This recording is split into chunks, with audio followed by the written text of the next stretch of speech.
Hoje eu vou conversar com o Caio Correia, um querido, meu amigo que eu conheci pessoalmente lá em Paraty e que é um grande estudioso do Yoga Sutras, de Patanjali, do Yoga clássico. E a gente vai falar hoje sobre as causas do sofrimento. Então vão chegando aí, galera. Vão já batendo no coraçãozinho, vão deixando seus comentários, me falando de onde vocês estão falando, que o Caio está chegando para falar com a gente. Esse papo vai ser muito interessante, eu tenho certeza. E aí? E aí, dona Rê? E aí, tudo bem? Tudo bem, e Namastê. você? Como vai?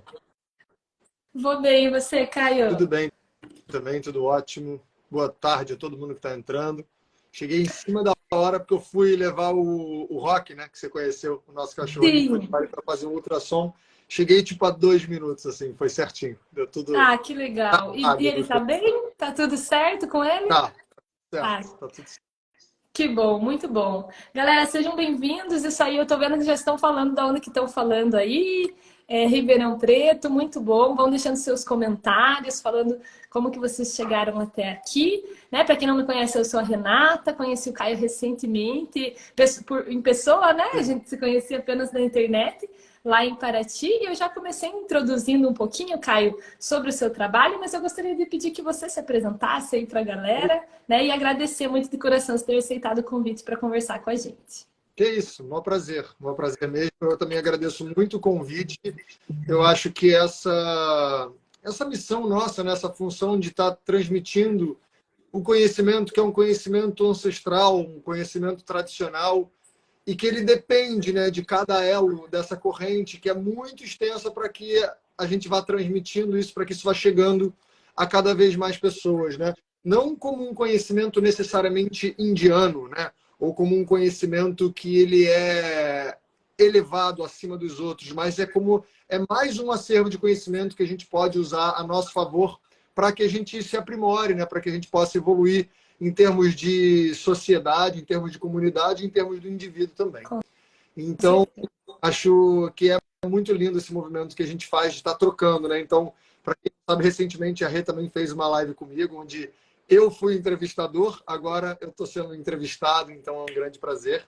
Bom, para quem não me conhece, eu sou Caio Corrêa, eu sou idealizador do Yogalaya, que é a minha escola de yoga, e em parceria com o Vida Veda, né? O Vida Veda é uma iniciativa de transmissão do conhecimento do Ayurveda, e que eu conheço o Matheus, né, que é o idealizador do Vida Veda há muito tempo, desde que ele era criancinha.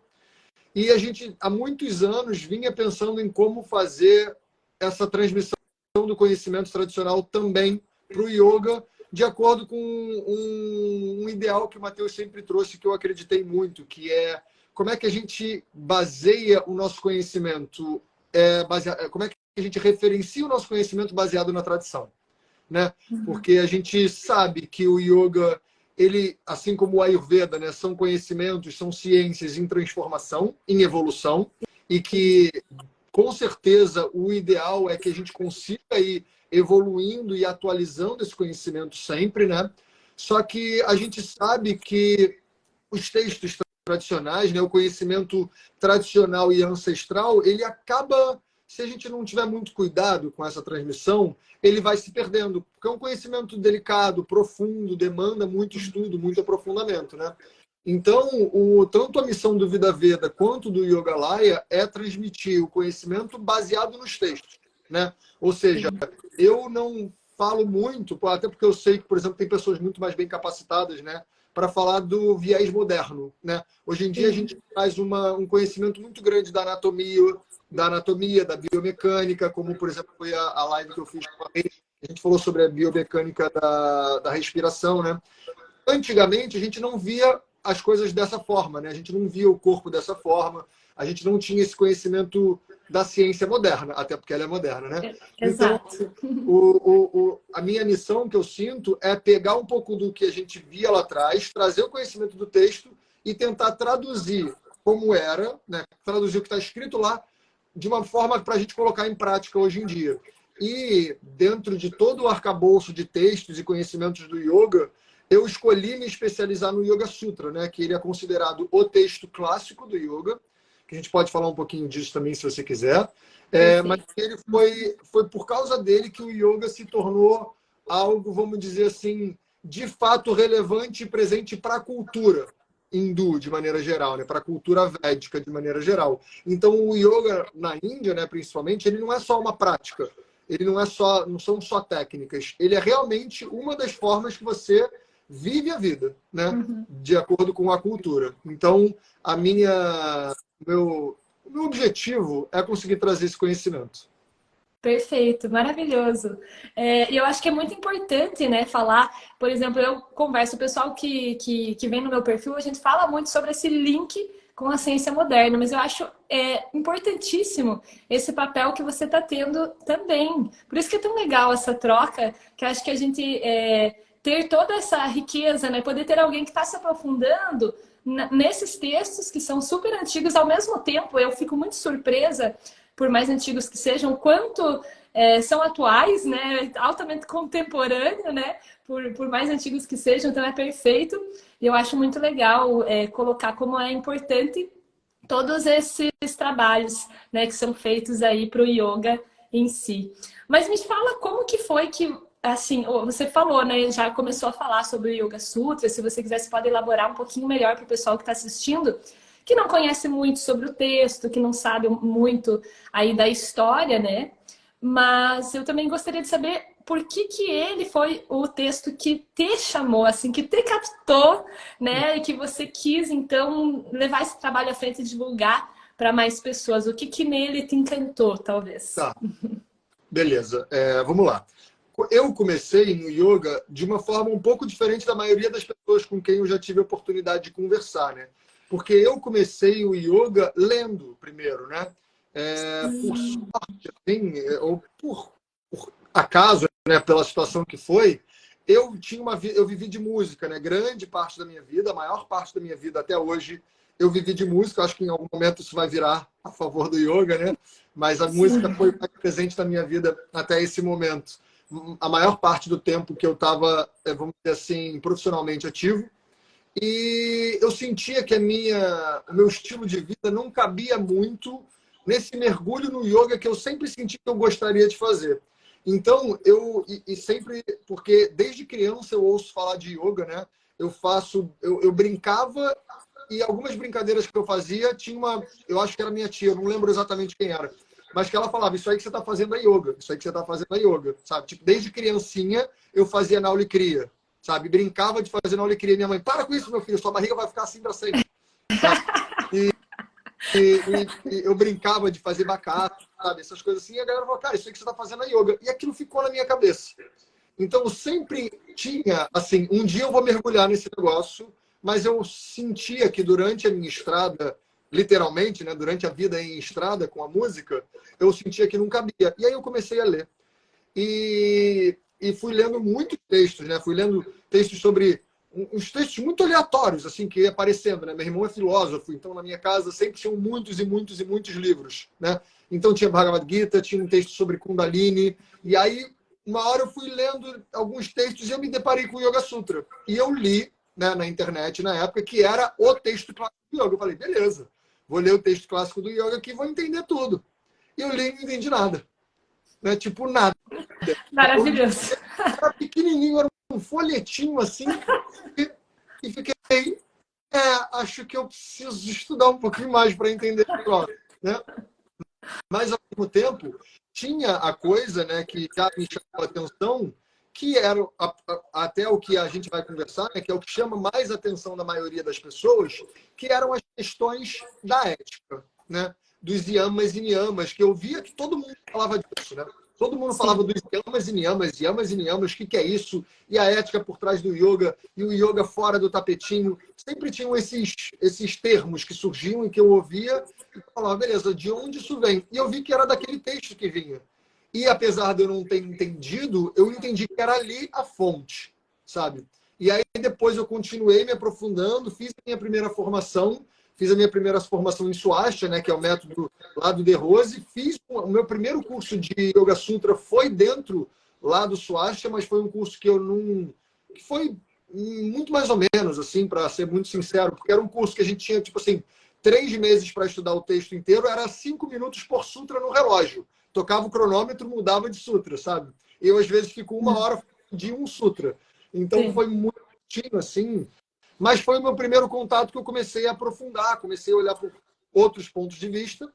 E depois eu fui buscar outros professores, outros cursos. Depois eu saí, né, dessa metodologia, fui buscar outras escolas. E aí que eu me deparei com a linhagem de Krishnamacharya, que é a linhagem de professores que eu estudo e que eu ainda que eu dou aula, né, baseado nessa metodologia, baseado nessa linhagem de professores, né?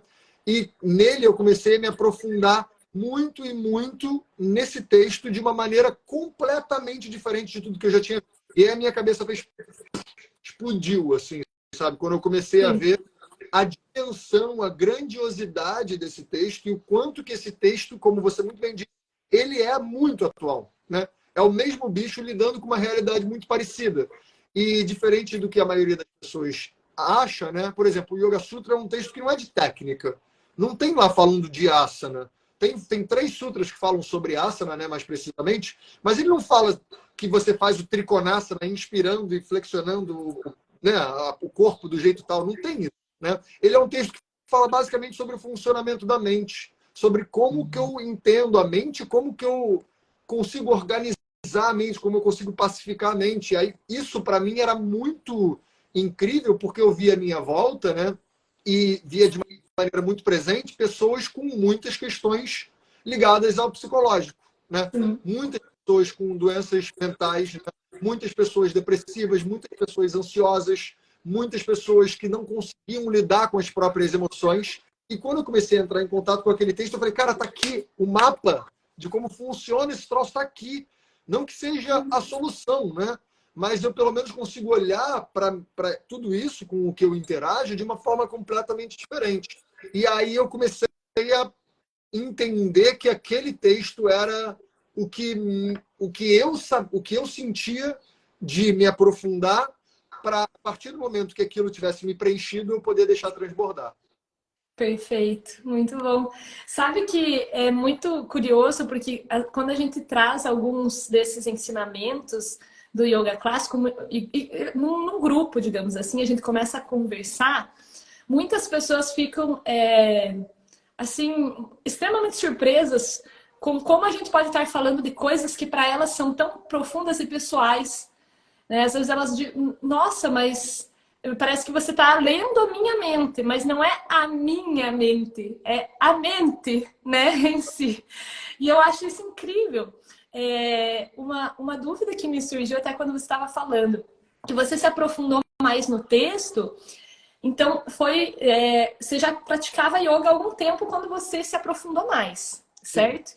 E o que eu considero, às vezes eu queria já te pedir uma dica, né? A gente já vai estar entrando aí dentro do principal que a gente vai falar hoje, mas já te pedindo uma dica para professores que estão assistindo, porque eu considero que às vezes é um desafio falar sobre com as pessoas que não tiveram ainda nenhuma experiência dentro do yoga, porque eu sinto que para mim também eu tive uma compreensão maior uma vez que eu tinha tido, por exemplo, uma experiência de meditação, né? Então eu acho que parece que fica um pouco mais fácil, porque a gente consegue se identificar um pouquinho menos, né? E observar um pouquinho mais. E aí eu acho que o grande desafio é a gente falar sobre, né? E aí, bom, mas eu acho que daí, na conversa, você falando, você vai já nos ajudar a como falar com as pessoas que talvez ainda estão nesse começo, ainda talvez não tiveram essa experiência toda.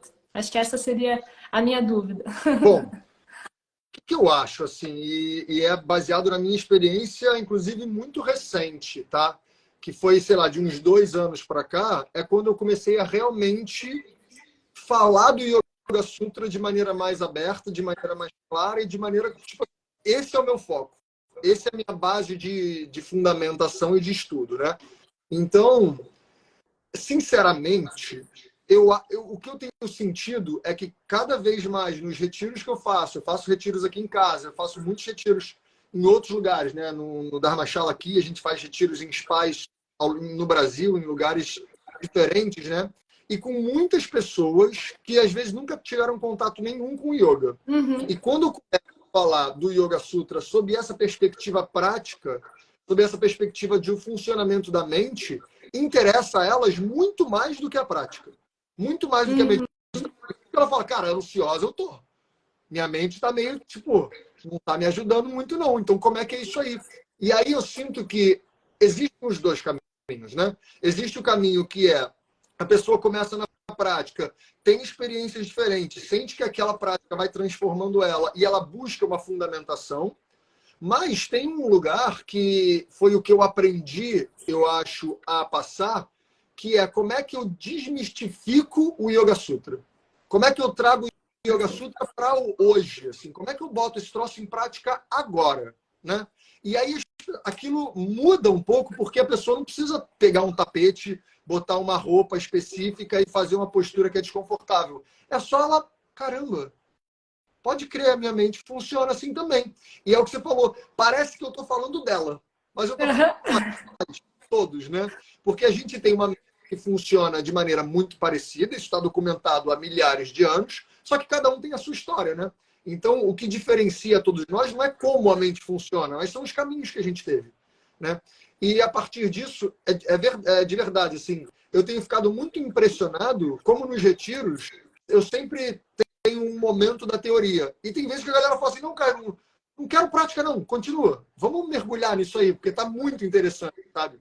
E eu tenho sentido que nós, como professores, e, por exemplo, eu acho que é uma característica de bons professores, e é o que eu tento fazer, eu tento pegar as minhas histórias.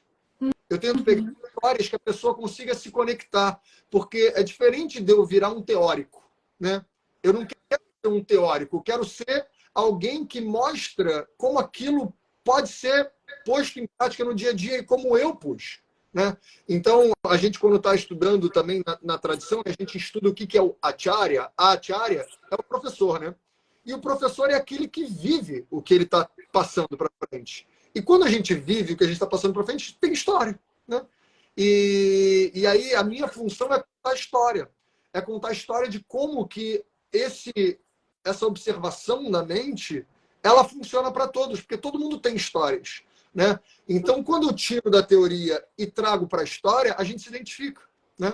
Então, eu acho que essa é uma forma, assim, que eu gostaria não, que eu acho que é interessante para os professores tentarem. A partir do momento que você tiver contato com um texto, traduz para você, né?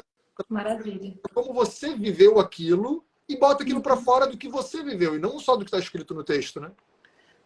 Maravilha, muito obrigada, Caio. Uma ótima dica essa de conectar com as histórias. A Gleine falou, yoga nos conecta com algo muito maior e nos faz perceber a realidade de outra forma. As asanas ficam, eu diria, em último plano, mas muito importante. Muito legal. Galera, continua comentando aí, batendo no coraçãozinho.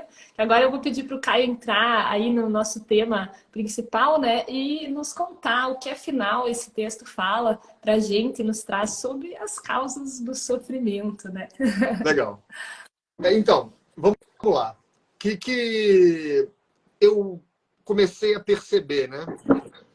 Conforme eu fui me aprofundando nesse texto, porque eu já vi esse texto de diversas formas, né? Eu já vi esse texto, por exemplo, por uma perspectiva prática, por uma perspectiva quase mística, já vi esse texto com uma abordagem para professores, já vi esse texto com uma abordagem para devoção. Então, tem diversas formas de você interpretar o texto, tá? E dentro de todas essas formas, eu fui percebendo que o que eu mais ouvia falar, que são os yamas e niyamas, né, os 8 membros do yoga, o que a gente chama de Ashtal, Angani ou Ashtanga, que é Yama, Niyama, Asana, Pranayama, Pratyahara, Dhara, Dhyana e Samadhi, né? Isso era sempre posto como isso aqui é o yoga. Você não consegue vivenciar o yoga sem os yamas e niyamas, né? Eu ouço isso muito até hoje. E assim, e eu comecei, por exemplo, a palestra que a Rede viu, né? Eu falei, eu discordo. Eu não acho que a gente precisa de yama e niyama para começar a fazer yoga. E eu acho que a maioria de nós não está capacitado para entender yamas e niyamas. E me coloco junto. Porque, de acordo com o texto, como a gente vai vendo a pedagogia do texto que ele propõe, yamas e niyamas está lá na frente. E tem muita coisa antes para a gente, de acordo com essa proposta de pedagogia, tem muita coisa que eu deveria observar, compreender e pacificar antes dos yamas e niyamas, para que eu realmente tenha uma capacidade de entendimento sutil do que são esses conceitos.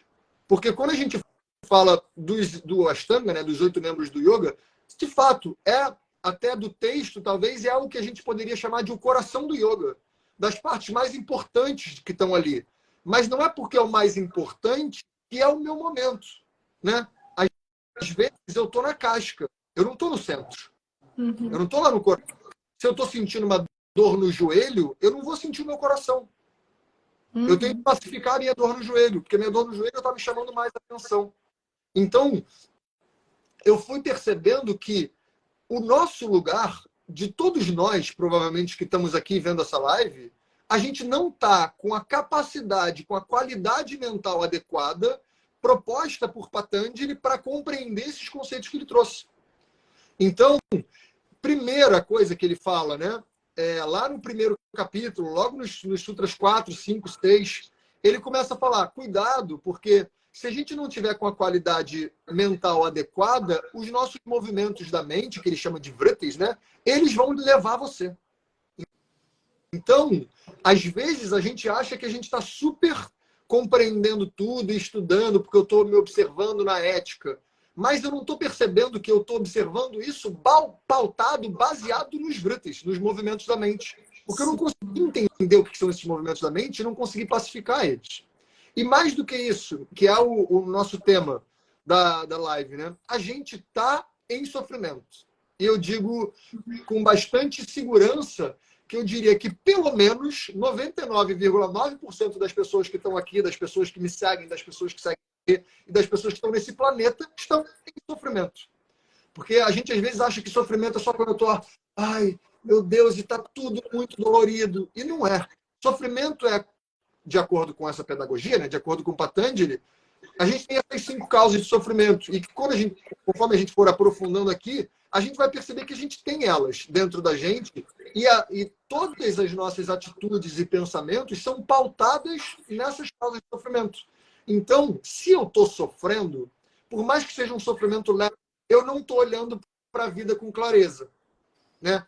Eu gosto de trazer essa ilusão que é como se fosse um véu. Então, tem um véu fino aqui cobrindo, ou vários véus que estão cobrindo a minha visão. Eles podem até ser meio translúcidos, né? Mas eu não consigo olhar através deles e entender a realidade da maneira clara, como se eu tivesse sem os véus. E essa proposta, né, do Yoga Sutra é que eu comece a investigar os yamas e niyamas depois que eu tirei os véus. Ou num momento específico que eu consegui tirar os véus, olhei e compreendi, os véus vão voltar. Tá? Esse sofrimento ele vai voltar o tempo inteiro. Isso Patanjali traz, né? O tempo inteiro a gente vai tropeçar, a gente vai cair. Aí ele fala, não, volta por aqui, ó, levanta por aqui, olha por ali, dá uma outra bisoiada pelo outro caminho, né? E aí, a partir daí, a gente vai vendo que a gente, na maioria do tempo da nossa vida, a gente está sendo regido por uma das causas de sofrimento. Podemos entrar nela? Ou tem alguma outra? Sim. Eu quero só fazer um parênteses, porque Vai. pensando em quem vai assistir e talvez não conheça, você falou de Patanjali, mas acho que a gente tinha falado sobre quem é Patanjali antes, certo? Maravilhosa. Tá super atento. Vamos lá. Então, Patanjali é o grande sábio que escreveu esse texto que se chama Yoga Sutra, tá? Yoga Sutra de Patanjali, né, que a gente chama em português. Patanjali a gente acredita que foi um sábio, mas não sabe, né, porque não tem registros oficiais dessa pessoa.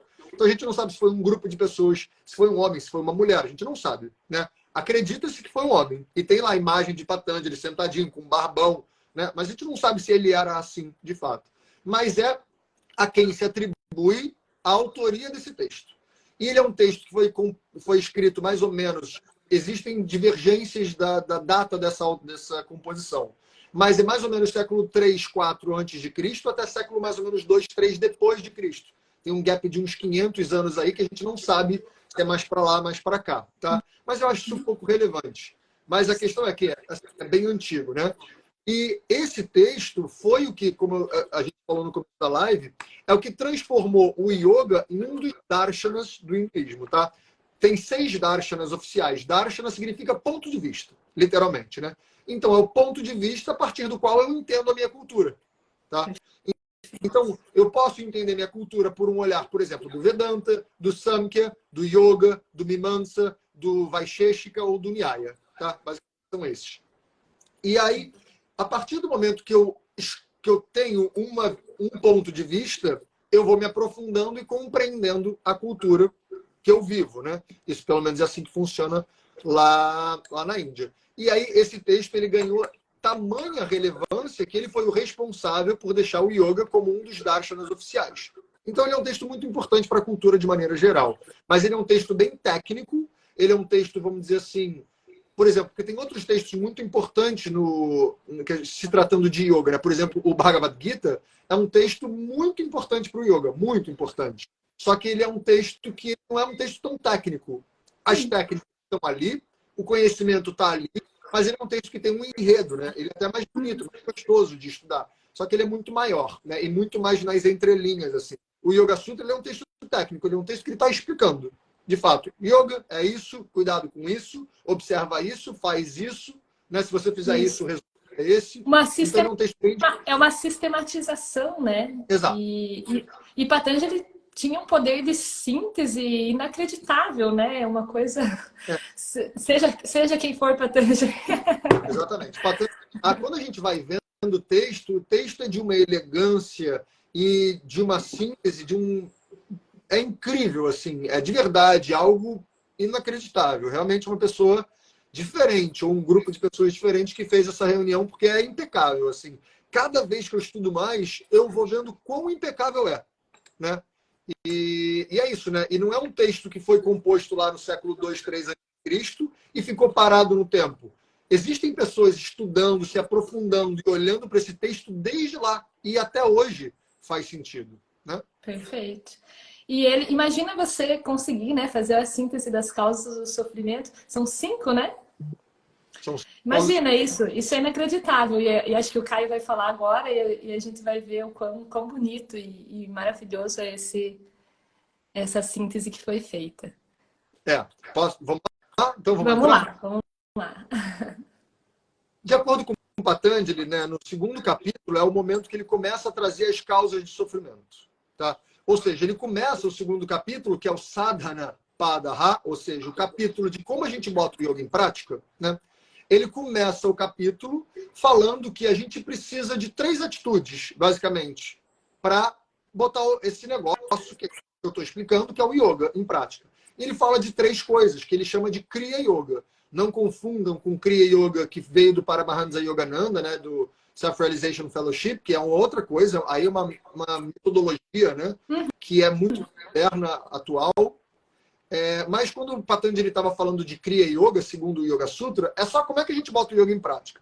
E ele fala que a gente precisa de 3 coisas. A gente precisa de um esforço, de um empenho profundo.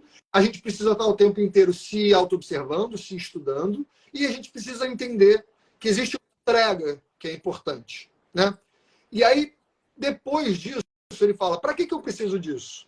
Eu preciso dessas três qualidades porque eu preciso, antes de qualquer coisa, pacificar os kleshas. Ou seja, eu preciso dessas ferramentas, dessas qualidades, porque eu vou ter uma empreitada dura daqui para frente, que é observar as coisas que me fazem sofrer e eu devo pacificar elas. Antes, até curar, a gente fala, vamos pacificar, vamos diminuir. Porque não necessariamente eu vou curar todas as minhas causas de sofrimento e elas vão estar o tempo inteiro reaparecendo, né? Dentro de uma vida, a gente vai ter contato com as causas de sofrimento o tempo inteiro. Então, o objetivo é, como é que eu me muno de ferramentas e de qualidades para que eu consiga, sempre que eu me deparar com um sofrimento, eu vou conseguir pacificar isso. E aí ele vem trazendo, porque os sofrimentos são de 5 tipos. E ele fala os 5 tipos, né? E aí os sofrimentos são as causas do sofrimento, que são os kleshas, né? Foi o que a gente se propôs a falar. Isso, ele chama essas causas de sofrimento de kleshas, tá? Então, quando a gente está falando de klesha é aquilo que causa sofrimento, aquilo que causa aflição, né? Que dá uma sensação ruim, né? Não precisa ser só um sofrimento que você sabe botar nome. Mas sabe quando você sente um negócio aqui no peito que parece meio pequenininho, dá vontade de você, sabe? tá aquela coisa grandona, aberta, você está meio pequenininho. Então, isso é o que a gente chama de sofrimento, né? De angústia, de aflição, de dor, né? E aí, é isso que a gente quer pacificar. A gente quer pacificar essa sensação daqui, independente do que você chama ela. E ele fala que essa sensação aqui, que é esquisitinha, ela tem 5 causas, né? E a primeira das causas que ele traz é a causa de todas as outras. Então, na verdade, a gente vai ver que tem 4 subcausas e uma causa que ela é antes de todas, que ela é a base, né? E aí ele começa falando que a primeira delas, essa base de todos os sofrimentos, é uma confusão. Uma confusão de quê? Uma confusão do que eu sou e do que eu não sou. Exatamente. A galera está falando aqui já. A ignorância, né? Avidiar literalmente significa ignorância, né? Ou ausência de conhecimento. Vidya significa conhecimento e o prefixo a, ele é um prefixo de negação. Então, avidya é uma ausência de conhecimento. Eu gosto de chamar de confusão, de uma má compreensão da realidade. Ou de ignorância também. Mas é porque não é ignorância sobre um assunto específico. Por exemplo, eu não sei química inorgânica. Não é disso. Eu sou ignorante em física inorgânica. Isso não é necessariamente a minha causa de sofrimento base, né? Mas é quando eu confundo o que é eu com aquilo que não é eu. E parece bobo, né? Você falou, eu não confundo eu com o cabo do meu celular que está aqui. Eu não confundo. Mas se você for ver, a gente meio que confunde, sim. Porque se eu perder o meu celular, eu sofro. Eu sei que o meu celular não vai durar para sempre. Eu sei que o meu celular não é eu. Eu sei que aquilo ali, eu tenho formas de conseguir e eu sei que eu não preciso daquilo dar para a vida. Mas se eu perco, eu sofro. Entende isso de maneira clara com os objetos, né? Mas e com as coisas que não são objetos externos? Né? Segundo o yoga, existe uma relação entre Purusha e Prakriti. Ou seja, Purusha é aquilo que eu sou em essência. Prakriti é aquilo que é manifesto. É tudo aquilo que é uma manifestação. Tá? Então, para o yoga, o corpo ele é uma manifestação. A mente, os pensamentos são uma manifestação. As emoções, os sentimentos são uma manifestação. Não sou eu. E tudo aqui, eu costumo falar, né? Tudo aquilo que a gente consegue botar meu, não é eu. Porque tem o eu que tem o meu, certo? Sim. Então, por exemplo, o meu corpo, se ele é meu corpo, ele não é eu. A minha mente, o meu pensamento, se ele é meu pensamento, ele não é eu. A minha emoção, o meu amor, né? O meu nome, o meu trabalho, a minha identidade, a minha nacionalidade, tudo isso não é eu. Só que eu confundo, né? A gente confunde um nível que as pessoas perguntam: mas o que você é? Aí você fala: eu sou professor. Né? Sim. Ou eu sou brasileiro. Identificação, né? Exatamente. Uma identificação enorme. Alguém falou na palavra ego, se você quiser elaborar aí. Perguntaram ego? O ego, ele entra também, a gente fala sobre o ego, né? No Yoga Sutra, mas a gente fala bem antes, inclusive. A gente entende o ego como um dos níveis da mente, um dos bhumis, tá? Então, o ego é uma coisa que a gente pode chamar de ahankara, que é um nível da mente que tem uma função específica, tá? Ele tem uma função específica que é de fazer um discernimento, de fazer um julgamento das coisas com o que eu entro em contato. Então, por exemplo, eu entro em contato com uma sensação de frio, né? Ou seja, o meu tato entende através de sensores que está frio. Aí o meu ego, esse arrancar, ele fala: eu gosto ou não gosto, eu quero ou não quero, isso é bom para mim ou não é bom para mim. Então, o ego, ele tem uma função que é importante, né? E a diferença entre ego e egoísmo é quando eu quero que o que eu sinto, você sinta também. Eu tento impor o meu ego para você. Isso é o problema do egoísmo. Mas o ego, sob essa perspectiva, né? Porque o ego é uma palavra em português, tem diversas interpretações em português. Mas tratando de e tudo mais, isso, né? Dentro da psicologia a gente tem, né? Tem um olhar. É outra abordagem, né? Mas em se tratando de yoga, é isso que a gente entende como ego, e o ego não é um problema. O ego não é a causa do sofrimento. A causa do sofrimento é essa ignorância, essa má compreensão do que é eu e do que não é eu. E aí o Gloss Art, ou a Gloss Art, perguntou: então o que é o eu? Pelo amor de Deus, Caio, fala aí. Então, o eu é tudo aquilo que está por trás de o que a gente experimenta, daquilo que a gente entra em contato. Então, vamos dizer assim, Fernanda Ladrilha, meu amor, está aqui vendo a live também, acabou de mandar. Te amo muito. Foi mal, até me perdi aqui.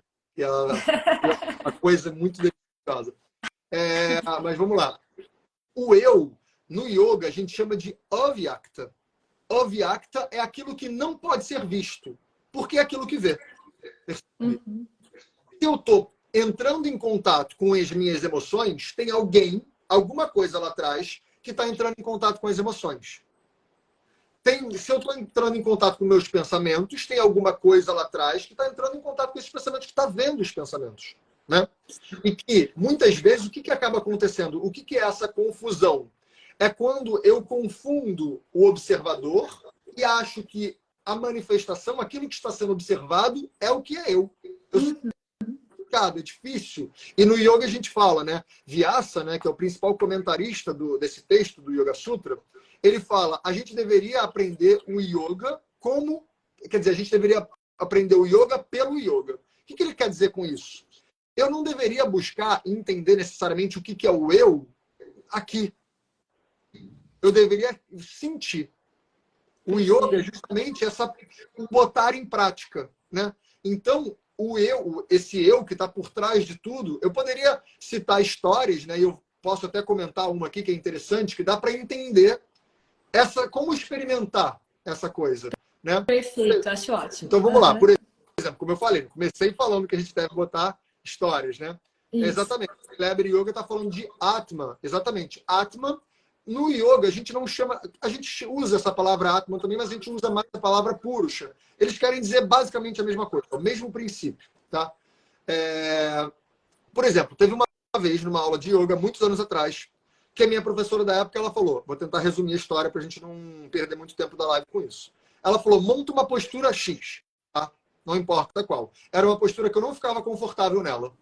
Aí eu montei a postura e ela falou, você vai ficar o tempo de uma música. E ela botou Bohemian Rhapsody, do Queen, que é uma música que demora 5 minutos e 17 segundos. E eu não conseguia ficar nem uns 30 segundos tranquilo naquela posição, né? Perdão. Aí, na hora, a minha mente já ficou, não vou conseguir, por que ela está fazendo isso? Que sacanagem. Por que você está fazendo isso comigo, professora? Não vou conseguir, eu vou me frustrar e tal, tal, tal. Minha mente começou num diálogo aqui, num monólogo, na verdade, né? Muito louco. Falando muito, e eu estava me identificando com aquilo. Eu estava realmente achando que eu estava frustrado porque ela me botou naquela posição. No meio dali, passou pouco tempo, eu comecei a pensar também. Não, essa professora te conhece há muito tempo, ela não ia pedir para você fazer isso à toa. Ela sabe o que ela está falando. Então, tem um porquê. Ela acha que você consegue. Então, nesse momento, começou um diálogo de eu comigo mesmo. Vamos dizer assim, entre aspas, né? Não vou conseguir, vai conseguir sim. Não vou conseguir. As vozes na cabeça. Exatamente. E aí eu ouvi ela falando, respira do jeito tal. Aí eu comecei, não vou conseguir sim, respira do jeito tal. E aí, não vou conseguir sim, respira do jeito tal. E aí, o que começou a acontecer? Meu corpo começou a doer. Começou a doer meu braço, começou a doer minha lombar, começou a doer minha perna, começou a doer um monte de coisa. Que eu falei, eu não conseguia ficar 30 segundos. Ela falou que ia ficar 5 minutos e meio. Já estava doendo. E aí, não vou conseguir sim, respira, ai, tá doendo. Não vou conseguir, respira, ai. E ficou nesse diálogo muito louco, percebe? Uma parte de mim falando que eu não vou conseguir, uma parte de mim falando que eu vou conseguir, uma parte de mim se concentrando em fazer movimentos respiratórios específicos e uma parte sentindo dor, se incomodando com a dor, tá? Aí teve uma hora, de verdade, que eu, nesse movimento muito louco da mente, e eu estava permanecendo lá, eu permaneci lá, me forçando um pouco, fazendo esse esforço, né, que eu falei para vocês, lembra que eu falei que a gente tinha de 3 qualidades? A primeira é, se empenha, se esforça, vai de verdade, porque é difícil, não é fácil. E eu estava lá com essa atitude, né, de tapas, que é como a gente chama, né? Se empenha e eu tava para pacificar, né? É isso, exatamente, né? o empenho para pacificar. E aí, teve uma hora que eu senti como se fosse um zoom out, assim. É como se eu tivesse tudo rolando aqui, eu fiz assim, ó. E eu comecei a, entre aspas, muitas aspas, eu comecei a ver eu discutindo comigo mesmo, respirando e o meu corpo doendo. E eu me vi, caramba, eu tô por trás disso tudo. Porque teve uma hora hora que eu parei de sofrer com os meus pensamentos. Eu estava vendo como se fosse um filme. Eu falando, caramba, olha lá, que loucura. A minha mente discutindo com ela mesma. E não era a minha mente discutindo com ela mesma. E o meu corpo estava respirando. E o meu corpo estava doendo. Só que a dor, eu sentia que ela não chegava em mim. Nesse observador que eu tinha acessado. Né? Eu estava, tipo, observando a minha dor acontecendo, mas eu não estava sofrendo por ela. Eu estava sentindo o meu corpo trabalhando, respirando e se mantendo, mas aquilo também não me trazia uma... Ah, olha também, lindão. Eu também não sentia aquela respiração como algo, uau, como eu sou fera e estou fazendo uma respiração. Eu estava vendo aquilo fora e eu estava vendo a minha mente sofrendo e a minha mente acreditando, tudo fora. Tudo olhando para aquilo, tudo como o observador. E o observador, ele teoricamente, o que a gente fala, ele só faz isso. Ele está aqui por trás, sempre observando. Ele é sem aquilo julgar, né? Exatamente. Ele tem esse lugar de observador, que é um observador que ele está aqui desde que eu nasci. Tem o eu sou eu. Você sabe quando tem essa sensação de que eu sou eu, independente do que está acontecendo, né? E ela percebe, o meu corpo já mudou, minha identidade já mudou, minha profissão já mudou, meu tamanho já mudou, meu objetivo de vida já mudou, tudo já mudou. Mas a sensação de que eu sou eu continua. E esse eu sou eu, por trás de tudo isso que muda o tempo inteiro, é o que a gente chama de Purusha, teoricamente. Não sei se deu para compreender, mas a ideia é isso, tenta sentir, né? Sim, perfeito. Acho que ficou muito bem pintado. E aí volta no que a gente estava falando lá no começo, né? Essa questão de você falar de não ser levado, né? Quando você falou lá no começo, acho que talvez para o pessoal agora esteja mais fácil de entender o que seria esse ser levado, né? Ali pelos pensamentos, que é você, se você não estivesse observando, mas você estivesse ali. Ai, dói, não vou conseguir, e isso fosse tudo. Digamos que assim, né? Acho que é mais ou menos essa, para tentar colocar isso de uma forma mais simples para quem talvez não tenha a experiência, talvez, porque eu acho que uma vez que você tem experiência, essa experiência fica mais clara. Claro. Mas às vezes a pessoa não está com esse, ou talvez já não que não tenha experiência, a gente tem essa experiência desde que nasceu, como você falou, mas às vezes ela não se recorda da experiência. Né? E aí fica um pouquinho mais... Ó, muito legal, o pessoal falou que é didático, muito bom. Então, só aproveitando então esse gancho que você falou, né? Que às vezes a gente se identifica com alguma das coisas. Você lembra, nesse exemplo que eu dei, tinha um momento que a minha mente estava falando não vou conseguir, e tinha um momento que a minha mente estava falando vai conseguir sim. Eu poderia, em algum dos momentos, ter escolhido uma delas e me identificado. Perfeito. E aí o abraço, por exemplo, não vai conseguir. Abraço, pego um ursinho, chupeta, edredom, deito com ele e falo, não, isso aqui sou eu, com muito amor, e eu sou, não vai conseguir. E aí eu fico com aquilo tanto que eu acredito e por causa disso eu viro aquilo, né? Entre aspas, eu acho que eu passo a ser, não vai conseguir. Mas percebe que da mesma forma eu poderia ter me identificado com outros. Vai conseguir sim. E aí eu abraço, vai conseguir sim, e chupeta, ursinho, edredom, e fico lá. Vai conseguir sim, porque eu sou fera e tal, papapá. Então, em alguns momentos, eu poderia, e a nossa tendência é essa, eu escolho alguma desses movimentos da mente que estão acontecendo e pego um deles e fico com eles. Enquanto a proposta é, não, observa os dois. Porque o eu, ele observa. Isso não é num lugar de assim, então agora eu não vou fazer nada. Vou ficar aqui no meu sofá, pernas para o alto, observando a minha mente. Você não vai nem conseguir, né? Isso aí é muito... Como é que eu já ouvi falar isso?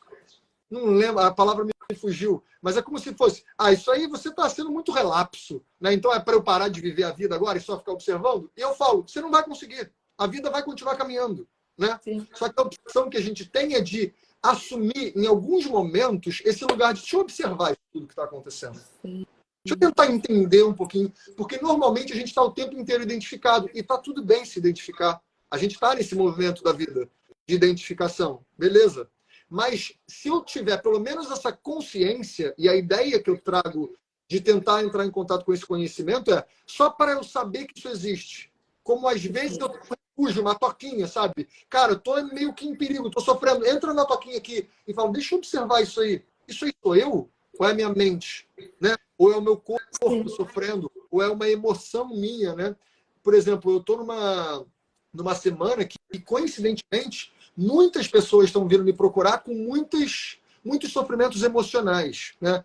Términos de relacionamento, pessoas que partiram e dores muito fortes emocionais.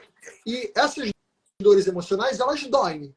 Uhum. A dor vai estar aqui, sabe? Só que o que a gente acaba fazendo? A gente sofre porque está sofrendo. Então, eu me identifico com aquela dor, eu passo a achar, então eu estou sofrendo, e aí eu sofro por eu estar sofrendo. Exato. Né?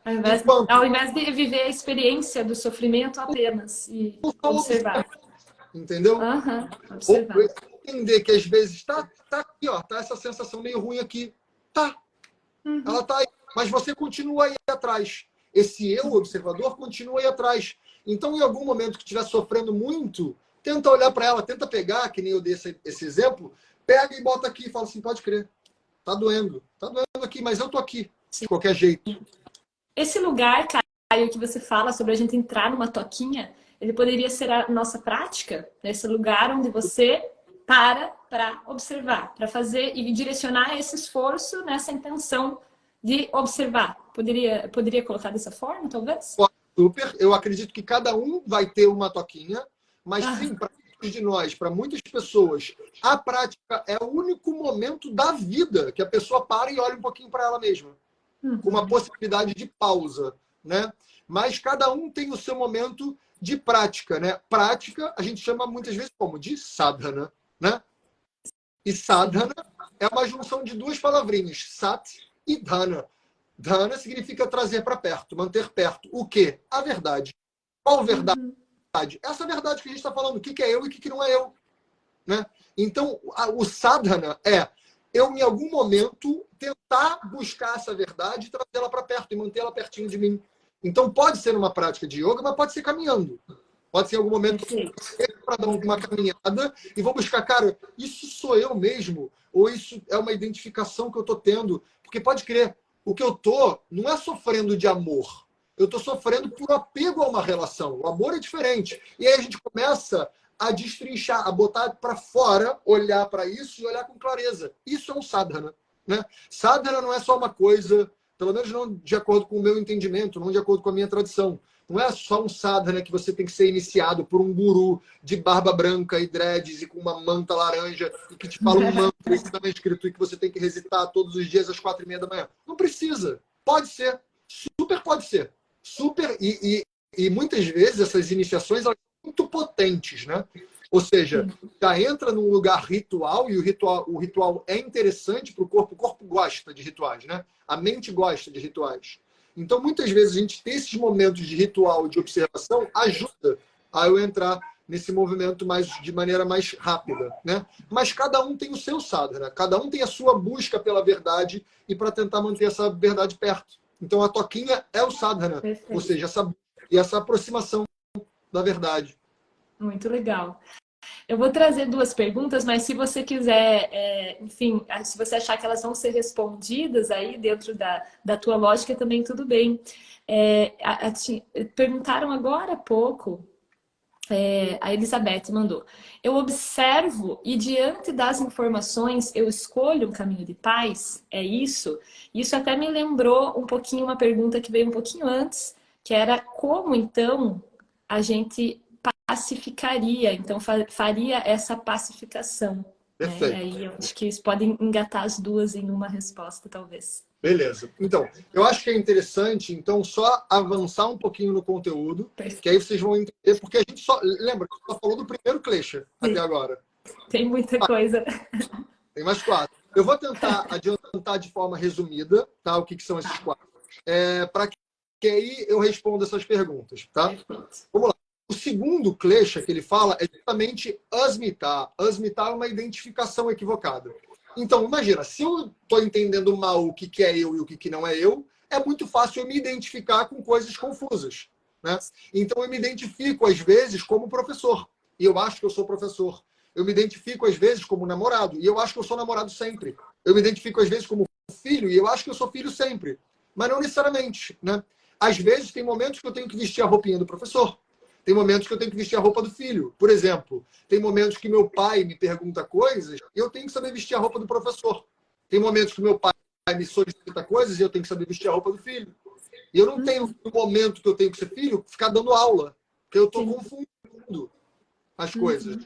E a gente faz muito essas identificações equivocadas, né? Com um parceiro, então, que a gente tem que ser amigo, a gente divide casa, a gente divide conta, a gente tem relação sexual, a gente tem amor, a gente tem trocas, a gente tem discussões. Você tem que saber vestir roupas diferentes. Você não, se você misturar tudo, vai dar confusão. Não sou eu que estou falando isso. Patanjali Alinho fala isso já há muito tempo. Vai dar ruim. Então, assim, vestir a roupa que você precisa em determinados momentos, porque cada momento pede uma roupa. E aí a gente fala, não, porque eu sou assim, ninguém vai mudar como eu sou em essência. Não, a gente realmente não vai mudar o que você é em essência, mas o que você é em essência não é nada disso que você está se identificando. Eu sou estourada mesmo. Então, se alguém me perguntar, eu vou ser estourada. Não é, você não precisa ser. A gente tem a roupa do calminho, e a gente tem a roupa do estourado, a gente tem a roupa do professor, a gente tem a roupa do aluno, né? Então, a gente às vezes tem que saber tirar um pouco essa identificação das coisas que você gosta de ser. Então, primeiro entender, eu gosto de ser às vezes. Ou é mais fácil para mim, ou é mais confortável para mim ser de certa forma. O que é muito diferente de eu ser assim e ponto, né? A gente pode ser o que a gente quiser. E existem muitas provas vivas em volta de nós, de pessoas que transformaram a vida completamente, né? Então, transmitir, segundo Klesha, essa identificação equivocada. Tá, pode ser uma identificação equivocada com coisas, pode, mas eu acho que essa é mais fácil da gente entender. Agora, essa identificação de qual papel eu exercer, para mim, nessa live aqui, é o que eu acho que a gente deve trazer de mais cuidado. Desafiador. É. Desafiador. Exatamente. Algo que você deva olhar no dia a dia. Beleza? Depois tem mais dois kleshas que eles vêm meio que juntos, que é Raga e Dvesha. Como se fossem dois lados da mesma moeda. Raga é o apego, o desejo, ou a aversão. Né? Raga e Dvesha. Apego e aversão. E eles são muito interessantes, né? Porque Patanjali ele fala Dukha Anushai Ragaha e Dukha Anushai Dvesha. São sutras muito parecidos. Ele fala que é igual. Só que um eu quero. O que é raga? O que é o apego ou o desejo? É eu querer repetir uma situação que me fez bem no passado no presente. Sem compreender que o presente é diferente do passado. Então eu fico querendo sentir coisas que eu já senti lá atrás agora, sendo que eu não vou. Eu vou sentir outra coisa. Né? Causa sofrimento, minha gente. Exatamente. Isso é das causas de sofrimento que a gente mais vive no dia a dia. Se você for ver qualquer desejo que eu tenho, hoje eu estou com vontade de comer estrogonofe vegano de palmito. Por quê? Porque isso me fez bem no passado.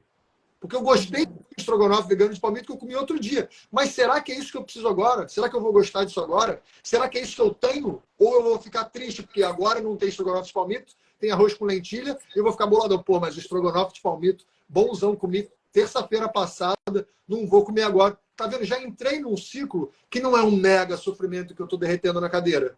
Mas eu tô já, tipo assim, em um conflito que me tira uma clareza do dia a dia. Então, a partir daí, a gente começa a querer repetir no presente experiências boas do passado ou começa a querer evitar do presente experiências ruins do passado. Que isso seria o Dvesha, né? Ou seja, por exemplo, eu nunca gostei de comer tal coisa. Né? Vamos dizer, aversão, bem. Berinjela. A aversão, né? Eu gosto de berinjela, tá? Só um exemplo. Mas vamos dizer, nunca gostei de comer berinjela. Aí eu vou num restaurante aqui que o chefe faz a melhor berinjela de Paraty. Eu falo, não, eu não gosto de berinjela. Tu não comeu. Tu não sabe se a berinjela de agora é a mesma berinjela que você comeu anteontem e que você não gostou anteontem. É claro que eu estou dando um exemplo bobo, mas a gente faz isso para tudo. Né? A gente fica muito querendo pautar todas as nossas decisões não no que o presente está te oferecendo em termos de arcabouço de possibilidades. Você está sempre pautado naquilo que você já viveu, ou seja, você está vivendo preso no passado. Né? Perfeito. E por último, o último klesha que ele traz é o medo, né? Principalmente o medo da morte, né? Ele chama de abhinivesha. Abhinivesha é o medo da morte. Mas se você for pensar, o medo da morte é o medo que pauta todos os outros medos. Né? Por exemplo, às vezes eu tenho medo de perder o emprego, porque se eu perder o emprego eu não vou ter dinheiro, que eu não vou ter o que comer, que eu vou morrer. No final das contas, todo medo que a gente tem é um medo da morte. No final, morte minha ou morte de alguém.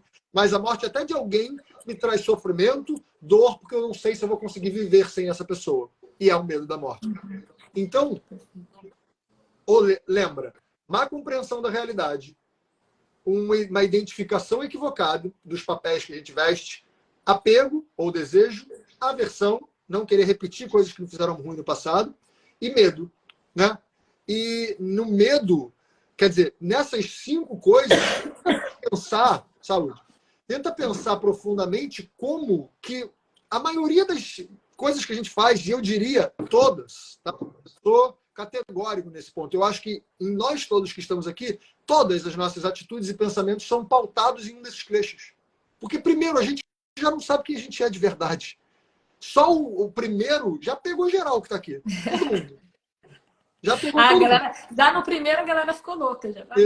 Exatamente. Então, o que é o nosso... Vamos lá. Então, agora sim, vamos responder. Como é que a gente pacifica esse troço? Como é que a gente usa esse conhecimento aqui para que eu possa justamente não cair, não ficar o tempo inteiro tropeçando, né? E o que Patanjali traz é que existe uma coisa que não vai dar para a gente se aprofundar tanto, mas que é o ciclo do karma e o ciclo do sofrimento, né? São 2 ciclos que ele traz no Yoga Sutra e que são muito interessantes da gente observar. O ciclo do sofrimento, porque quando a gente pauta as nossas atitudes nos clichês, a gente vai entrar num ciclo de sofrimento, de acordo com o texto. E o que a gente deve fazer para buscar essa pacificação? E parece simples, é aquela velha brincadeirinha, parece fácil, mas é difícil. Quando criança, um belo dia você vai... Belo dia aprenderá. Exatamente. Então, o que a gente deve fazer é buscar aquilo que realmente, nesse momento, me tire um pouquinho da sensação ruim. Então, vamos dizer, eu estou nesse momento sofrendo. Estou sofrendo de apego por uma relação que eu tive, por exemplo. Vamos dizer que eu me separei, estou sofrendo, estou com isso doendo, né? O que eu devo fazer agora para não entrar no ciclo de sofrimento? Cada um vai saber qual é a sua toquinha. Pode ser fazer uma prática de yoga? Pode, mas pode ser eu, por exemplo, ir na casa de uma amiga, deitar no colo dela e falar, amiga, posso chorar aqui? Posso botar isso para fora? Porque quando eu boto para fora, aquilo para de me fazer, de apertar o peito, sabe? E lembra, tudo isso que eu estou falando aqui é para a gente buscar entender como sensação, não necessariamente como teoria. A gente sente o troço aqui, não precisa dar nome. Esquece o nome, não precisa decorar esse troço. Mas a gente sente um negócio aqui. Às vezes pode ser dar uma caminhada, às vezes é um mergulho no mar, às vezes é um mergulho no rio, às vezes é um carinho no cachorro, às vezes é tomar um remédio. Pode ser terapia, exatamente. A Moa Mingori, não sei se eu falei certo, mas é esse o Instagram, Moa Mingori falou, pode ser terapia, exatamente. E tem várias coisas que podem servir como terapia. Eu acho que no caso que ela está dizendo aqui, ir num psicólogo, né, fazer um psicoterapeuta, alguma coisa assim, e pode ser inclusive um remédio prescrito por esse profissional.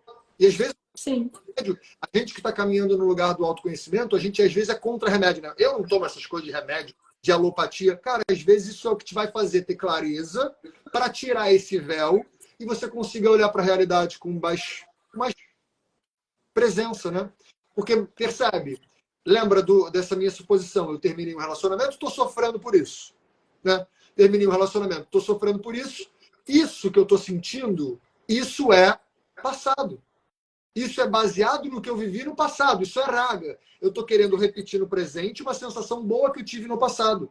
Então, no momento, eu não estou vivendo isso. Pode estar aqui, mas não é o que eu estou vivendo, sabe? O presente está me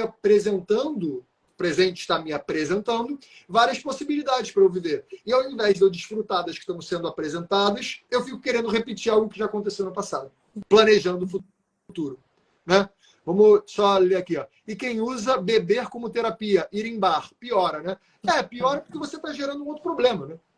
A gente fala que qualquer tipo de shamana, e shamana em sânscrito é justamente essa atitude de pacificar. Quando a gente pacifica, você deve pacificar não com alguma coisa que vai te gerar outro problema, né? Então você sair para beber no bar, no dia seguinte vai te dar uma puta dor de cabeça e você vai vir o mesmo pensamento igual, aí às vezes pior. Ai, meu Deus, por que eu bebi ontem? porque eu não queria beber ontem, porque eu queria, na verdade, era estar aos braços da minha companheira. Né? E aí você vai entrar num novo ciclo. Exato. Então, é buscar de maneira muito legítima o que pacifica sem gerar outros problemas. Né? Perfeito. A galera já até está dando umas ideias ali, fazer a posição da criança, jardinagem. Cada um sabe o que ajuda a si sem gerar um outro problema, né, cara? Cada um sabe. Exatamente. E se não souber, vale essa investigação no dia a dia. Vale buscar coisas que realmente te deixam leve. E essa que é a grande questão. Cuidado, porque para você não querer pacificar um klesha com outro. Né? Porque às vezes a gente quer pacificar um klesha com mais desejo. Ou seja, querendo fazer alguma coisa que é um desejo. Né? Ou quero comer alguma coisa, ou vou comprar roupas, ou vou... Né? Que é alguma coisa que são desejos nossos. O que a gente deve buscar não é felicidade. Quer dizer, a gente deve buscar felicidade na vida. Mas eu estou querendo dizer, nesse momento, a gente deve buscar leveza. O que me deixa um pouquinho mais leve? Nesse momento, né, em que a gente está tentando pacificar, a gente está tentando fazer isso que a gente chama de shamana. Né? Para fazer shamana, e Patanjali traz isso, né, no Sutra 14 do 2º capítulo, ele fala que a gente deve buscar um fruto leve. Ele chama de hlada phala. Né? Phala significa fruto. E hlada significa leve. Ou seja, eu devo buscar uma leveza. Porque a outra alternativa é o que ele chama de paritapa phala. Paritapa é alguma coisa que fica voltando. Então, sabe quando você toma uma atitude e aquilo fica...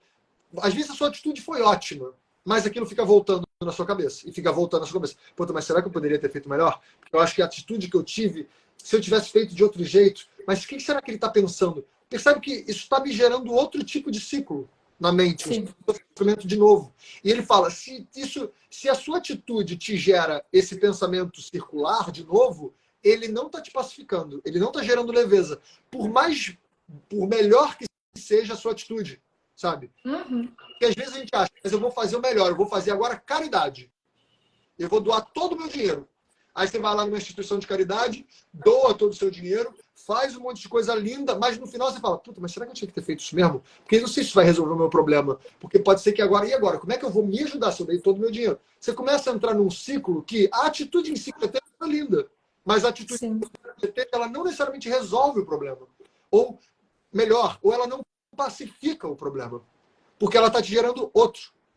E assim, tá tudo bem experimentar. Às vezes a gente vai fazer alguns testes, né? Testar faz parte. Eu sempre falo que das coisas mais bonitas de ser humano é a gente poder testar. Né? Testa, não deu certo, testa outra coisa.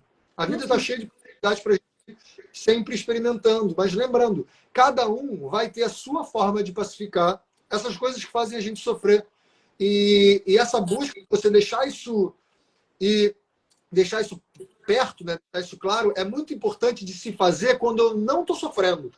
Porque o que acaba acontecendo com a gente, tá? E eu acho que quase ninguém vai se identificar com isso.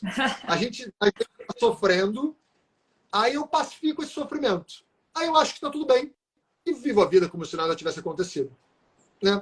E o que a gente deve fazer é, a partir do momento que eu pacifiquei um pouco o sofrimento, nesse momento de mente clara, é agora que eu devo buscar achar as ferramentas corretas. Achar as ferramentas que vão me fazer caminhar. Vai. Então, esse seria o segundo passo. Depois que você pacifica, aí você ainda continua, não acaba por ali, né? Exatamente.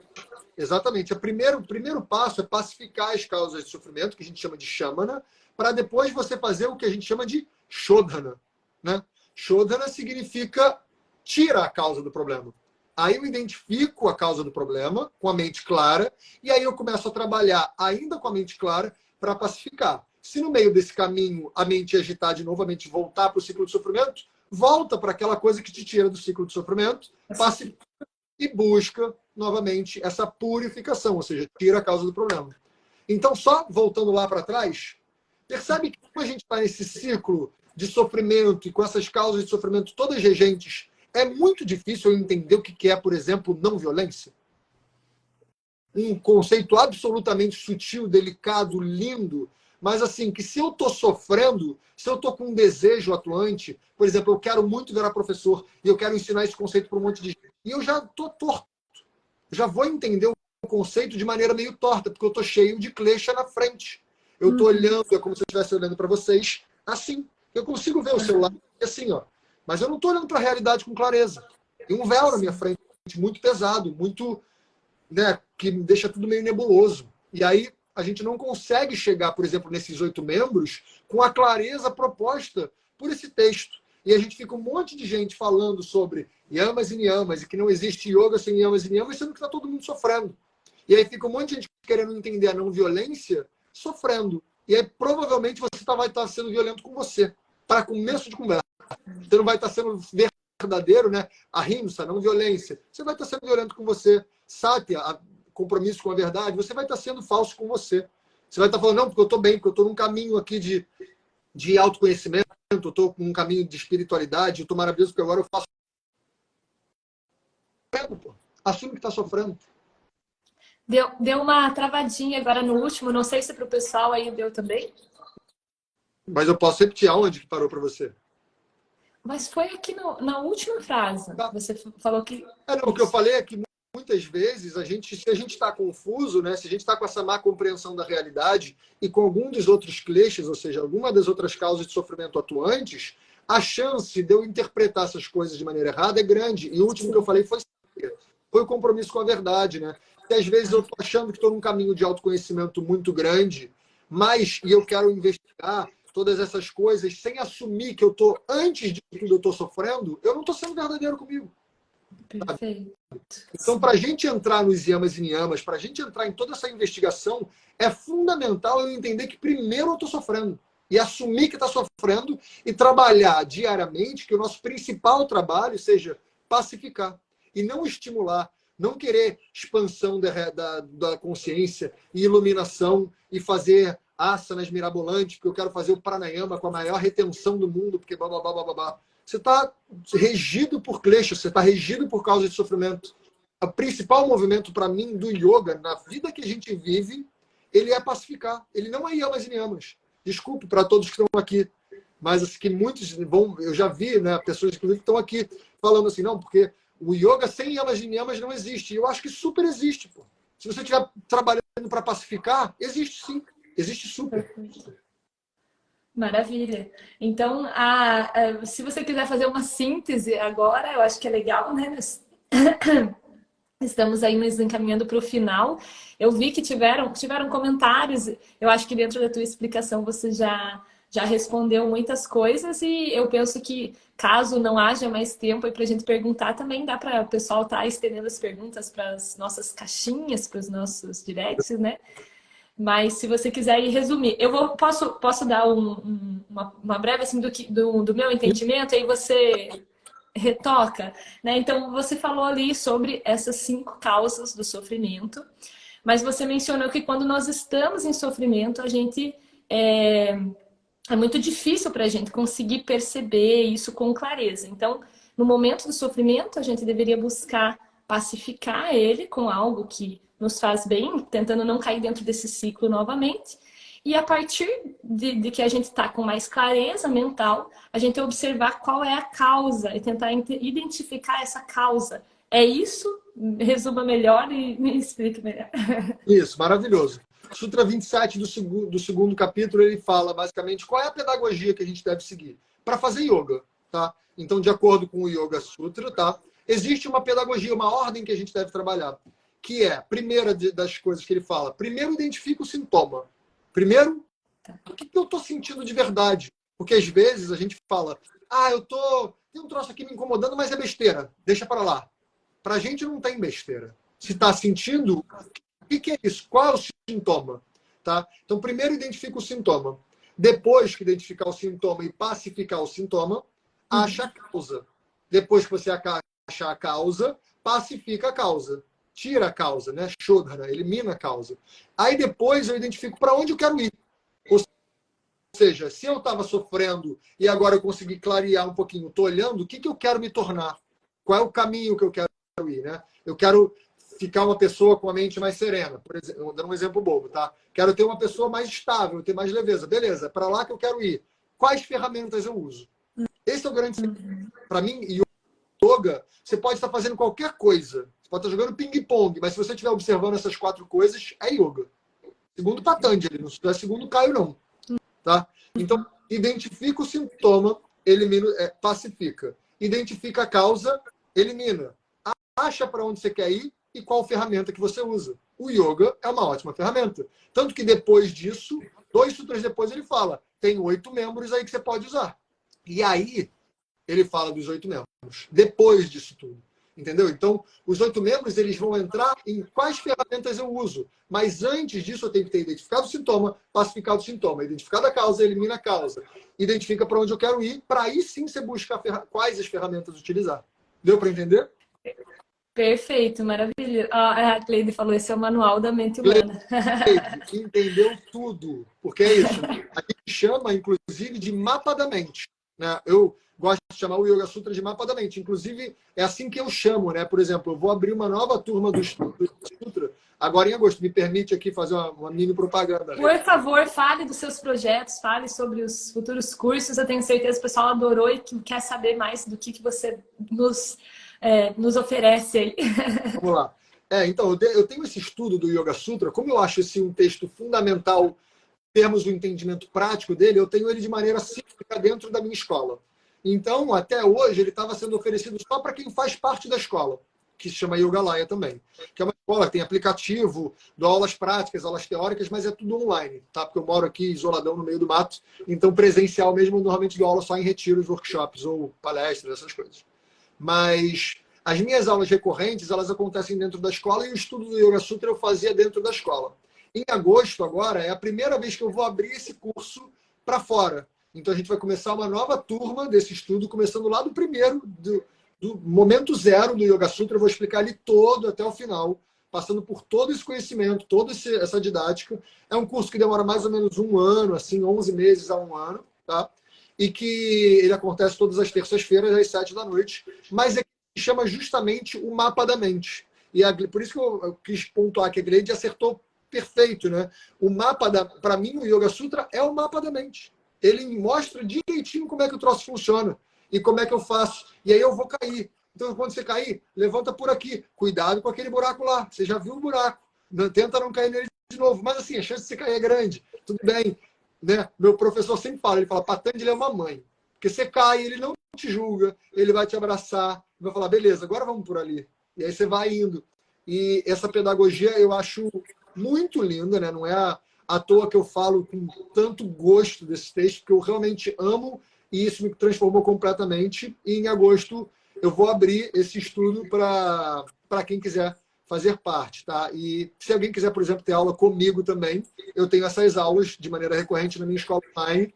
Eu sempre ofereço 30 dias gratuitos, caso alguém queira experimentar. Inclusive você, se quiser experimentar, é só falar que vai ser um prazer. E aí é só me mandar uma mensagem. Se quiser, clica aqui em cima, né? Onde está ali o título da live, ali tem o meu Instagram e o da Rei. Então, se alguém está aqui pelo meu Instagram e não segue a Rei, já clica ali em cima e segue. E a recíproca é verdadeira, e aí só me manda uma mensagem lá que a gente mostra como que a gente pode ter esse acompanhamento. Perfeito, Caio, muito obrigado, foi maravilhoso.